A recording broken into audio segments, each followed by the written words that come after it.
Personne à ma gauche va faire votre portrait tout de suite sur Radio J. Bon, le portrait psychologique. Radio J. Comme toujours à la fin de cette émission, nous débriefons les minutes que nous avons passées ensemble. C'est votre portrait avec Christian Richomme. Bonjour Christian. Bonjour Cyrielle. Bonjour Jacques. Bonjour. Vous nous avez défini 3 mots, écrivain, journaliste et curieux. Alors, comme on est journaliste un jour, journaliste toujours, si vous me le permettez, on va aller tous les deux sur une scène de crime.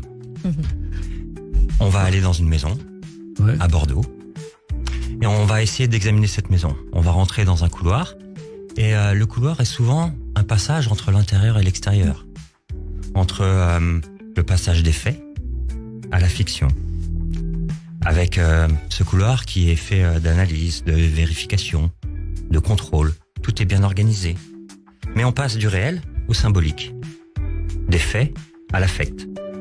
Et c'est une mise en scène entre le journaliste qui est devenu romancier. Le journaliste qui a une carapace et qui aujourd'hui a tronqué le micro pour la loupe. Une sorte de Sherlock Holmes, aujourd'hui des relations humaines, des traumas et des affects. Et puis on rentre dans ce salon, où dans ce salon c'est plutôt l'affiliation, c'est la pièce de vie où il y a tout le monde qui vit, où il y a des portraits, où il y a une famille, où il y a peut-être un enfant caché. Il y a cette loyauté, ce droit d'appartenance.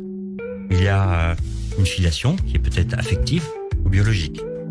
Et puis, il peut y avoir des tensions entre la famille et la morale, par exemple. Et puis, il peut y avoir dans ces familles de la trahison, du secret, de la culpabilité.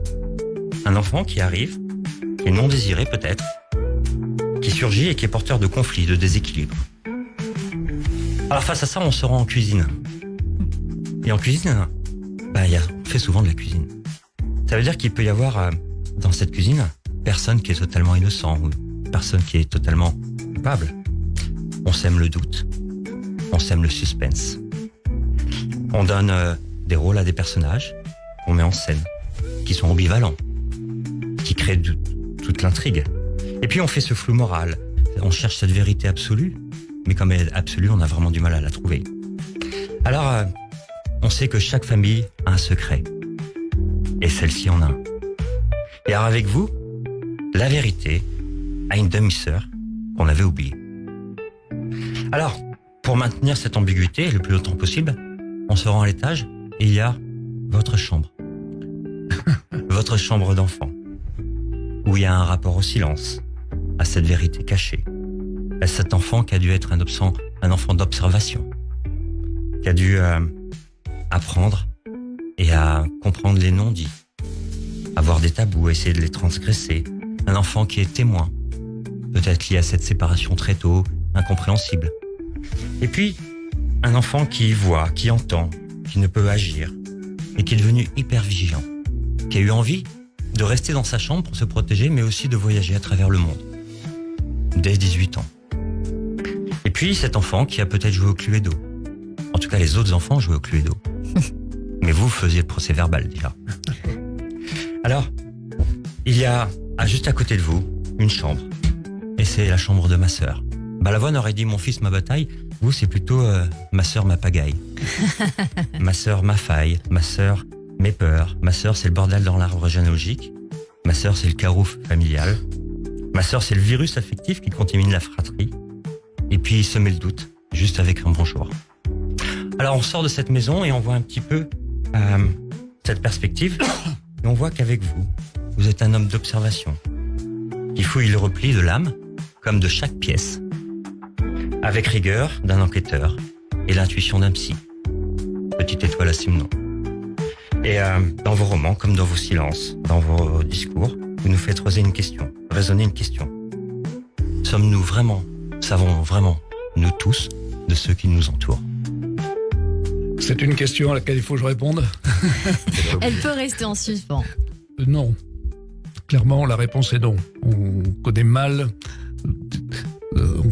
les... Au final, je pense que c'est très compliqué de connaître totalement les gens. Même les plus proches. Ça me paraît évident.